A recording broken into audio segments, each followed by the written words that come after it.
የኦሮሚያ ታላላቅ አርቲስቶች ዝምታቸውን ሰበሩ። በእጮኛው ቀነኒ ጉዳይ ተጠርጥሮ በእስር ላይ የሚገኘው የኦሮሚያ ሙዚቃ አቀንቃኝ አንዱዓለም ጎሳ በነጻ ሊለቀቅ ነው። ከፍርድ ቤት ውሎ የተሰሙ ያልተጠበቁ መረጃዎችም ደርሰውናል። የኦሮሚያ አርቲስቶች በዝግ ስብሰባ የተወያዩትና አፈትልኮ የወጣውን መረጃ በመረጃ ሰዓታችን አካተናል። በነብስ ግድያ ተጠርጥሮና በቁጥጥር ስር በመሆን ፖሊስ የምርመራ ጊዜ ተጨምሮለት ወደ ምርመራ ለቀጣይ ቀናት ይደረጋል የተባለው የአንዱዓለም ጎሳ ጉዳይም ወደ ዘር ግጭት ያመራውና ከኦሮሚያ ታላላቅ አርቲስቶች አፈትልኮ የወጣውና ሳይጠበቅ ወደ ዘር የተወሰደው ይህ ጉዳይንና በስብሰባው ተገኝቷል የተባለው የፌዴራል መንግስት ለምን በዚህ ስብሰባ ተሳተፈ የሚሉትን እንዲሁም ሌሎች መረጃውን በጉዳዩ ዙሪያ አጠናክረን በመረጃ ሰዓታችን ተገኝተናል። ሰላም ጤና ይስጥልን። የተወደዳችሁ የፊሽታ ሚዲያ ተከታታዮቻችን በያላችሁበት የበዛ ሰላም ለእናንተ ውድ ተከታታዮቻችን ይሁን ያለን ሰሞነኛና ወቅታዊ መረጃዎችን እነሆ በመረጃ ሰዓታችን ይዘን ተገኝተናል። እናንተም ለቻናላችን አዲስ ከሆናችሁ ቻናላችንን ሰብስክራይብ እንዲሁም የደውል ምልክቷን በመጫን ዘላቂ የሆነ ቤተሰብነትን ከኛ ጋር ይመስርቱ። ትኩስና ፈጣን መረጃዎችም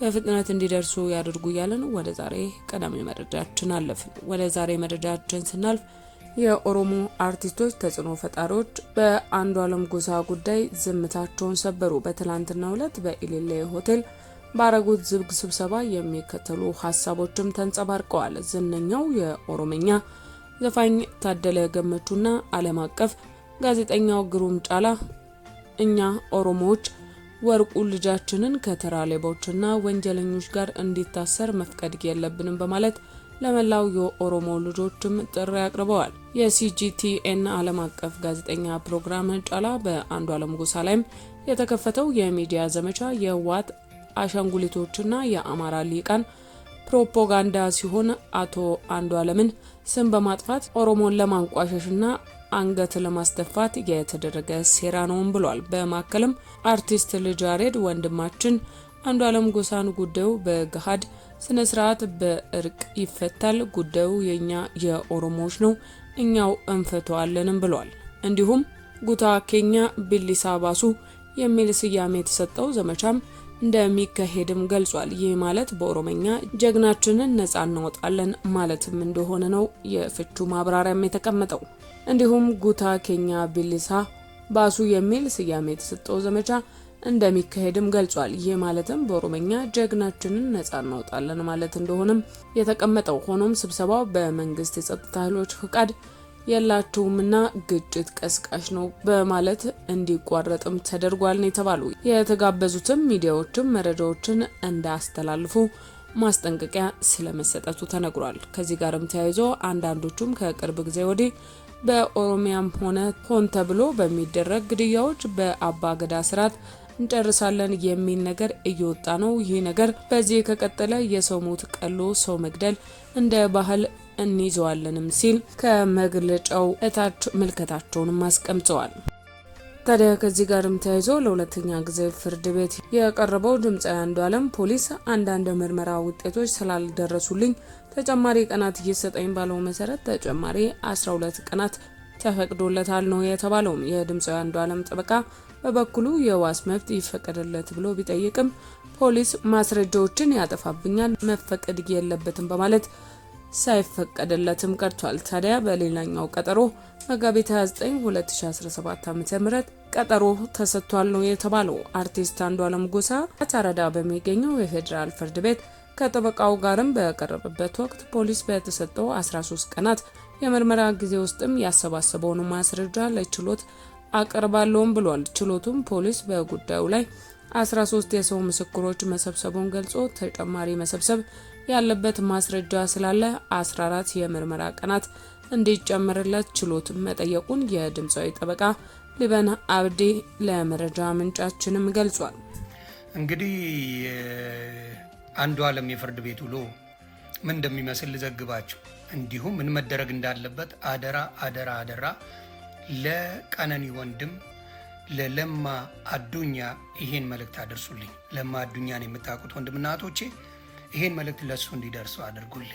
እንግዲህ እንደተናገርኩት ምንጣፉ ተገኝቷል። እግዚአብሔር ይመስገን። ፖሊስ ምንጣፉ ላይ ደም እንዳለ አውቋል። ብዙ መረጃዎች አሉኝ ብሏል። የዚህ የገዳዩ ጠበቃ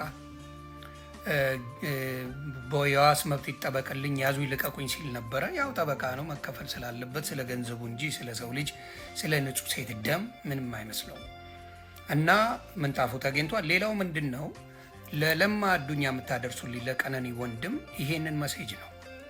እቺ ሴት ቤቲ ትባላለች። የቀነኒን ስልክ ይዛው ነበር እስከ መቼ? እስከ አርብ ጊዜ ለሳምንት ስልኳን ይዛው ነበረ፣ ስትፖስትም ነበር። ስለዚህ እያንዳንዱን መሴጅ ያጠፋችው እሷ ስለሆነች አንተ አቅሙ ስላለህ ምን ታረጋለህ? ቴሌ ላይ ሙሉ መረጃው እንዲወጣ የመጠየቅ መብቱ አለ። ብዙ መሴጆች ድሊት ስታደርግ ነበር፣ ብዙ መሴጆችን ስታደርግ ነበር። እንደገናም ደግሞ እሷ ከዛሬ 5 ወር የተጻጻፉትን ነገር ምን አድርገዋለች?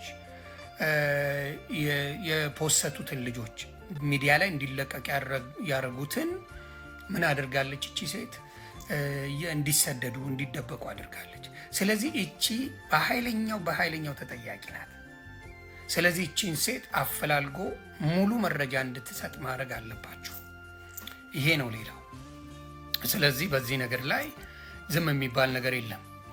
ብዙ ሰዎች አንዱዓለምን ስለምጠላው ነው። ስለ አንዱዓለም አንድ የተናገርኩትን ከዚህ በፊት አምጡ፣ መሴጅ አምጡ፣ መረጃ ዮኒ ማኛ አንዱዓለምን ዮኒ ማኛ የተናገረበት አንድ ቪዲዮ አምጡና እንትን በሉ። ሌላው አንዱዓለምን ስለሚጠላ ካላችሁ ምን እሷም ኦሮሞ እሱም ኦሮሞ መጥላት ከሆነ ሁለቱንም ነው መጥላት ያለብኝ። እነዚህ መርዘኞች፣ ጨካኞች፣ አረመኔዎች የዚችን ነፍስ ምክንያቱ ማን ነው? ሌላው ይቅር፣ እሱ ደጋፊዎችን ልጠይቃችሁ፣ ለእሷ ነፍስ መጥፋት ምክንያቱ ማን ነው? ሌላ ኤኒባሪ የምታውቁታል? ምንም ነገር መሯት እንኳን ህይወቷን እቺ ልጅ አጠፋች ቢባል ምክንያቱ ማን ነው? ለእሷ መሞት ምክንያት ተጠያቂው እሱ ነው። እኔ ደግሞ ገዳዩ እሱ ነው እያልኩ አዎ፣ ይቀጠቅጣት ነበር። ሊሸፋፍኑላት ዳልቻ የሚባል ከብት መጥቷል። ምን እያለ የድሮ ፎቶ ነው። አይነካትም፣ ይጨቃጨቁ ነበር እንጂ የሚነካት ሰው አይደለም። እኔም ጠይቄዋለሁ። የት ትተዋወቃለህ? ለምን ታካብዳለህ? ዳልቻ አንተ ከብት፣ ማን አጠገብ የሚያስጠጋል? አንተ እኮ ልፋጫም ልጋጋም መሀይም። ማን ነው አጠገቡ አስጠግቶ በስነ ስርዓት የሚያወራ? ራስን እንደምን ነው የምታየው? አንተ እኮ ሰካራም አሽሻምና በየመንገዱ የምተኛ ጫታም ነህ። ምን ከቁም ነገር ተቆጥሮ ልትጠየቅ ነው? ዝምባ። ስለዚህ ለሞተችው ነፍስ ነው እኛ እየጮህን ያለ ነው። የኦሮሞ ጉዳይ አይደለም፣ የሰብአዊነት ጉዳይ ነው። አንተ መሀይም፣ አንተ ሚስትን አቢዩዝ አድርገህ ቀጥቀጣል። ከልጆች ሚስት አይደለች፣ እንደዚሁ ቤት አስገብተህ ስትቀጠቅጣት አቢዩዝ ስታረጋት የነበረች ሴት አይደለች። ለልጆች እንኳን ትከፍላለህ እንዴ? አንተ ስለ እናቴ ታወራለህ? ለልጆች እንኳን 1 ብር ትከፍላለህ እንዴ? አንተ መናጢ ከካ። ስለዚህ የማይሆነውን ነገር ይዘህ መጣ። እኔን አትችለኝም። በፖለቲካ ነገርኩ፣ የሚችለኛል። በእውነት የሚችለኛል። እውነትን ይዤ ለብቻ ይቀራለሁ። ይቺን መስኪን በምታየው መልኩ የለማ አዱኛ ይህንን መሴጅ ይዘህ ለፖሊስ አቅርብ። ቴሌ ሄደ እንዳለ መሴጆቹን አስወጣ። ቤቴሌም የምትባለው ይቺን ሌባ ስልኳን ይዛ የነበረበት ለምን? እንደፈለገች ፖስት ስታደርግበት የነበረው ለምን? መሴጆች ድሊት ስታደርግ ነበረ። ሙሉ ተጠያቂ ናት። 1-2 በጥፊ ብትሏት ትክክለኛ መልሱን ትናገራለች። ይህንን ነው የምናገረው። ሰላማችሁ ይብዛ። ትግላችን ይቀጥላል። የቀነኒ ደምን ፈሶ አይቀርም፣ ፈሶ አይቀርም። እስቲ ማን እንደሚቀይረው አለ። እስቲ እናቱ የወለደችው እኔን ያስፈራራ። እናቱ የወለደችው አስፈራራኝ። እኔ ልብ ያለ ሰው እኔን አስፈራራ። ያንን ነው የምለው። በርቱልኝ። አሁንም ፍትህ ለቀነኒ፣ ፍትህ ለቀነኒ። ሰላማችሁ ይብዛ። ውድ የፊሽታ ሚዲያ ተከታታዮቻችን ለዛሬ መረጃ ሰዓታችን ያዝንላችሁ መረጃ ይህንን ይመስል ነበር። ስለተከታተላችሁን እያመሰገንን ተሰናበትን። ቸር ቆዩልን።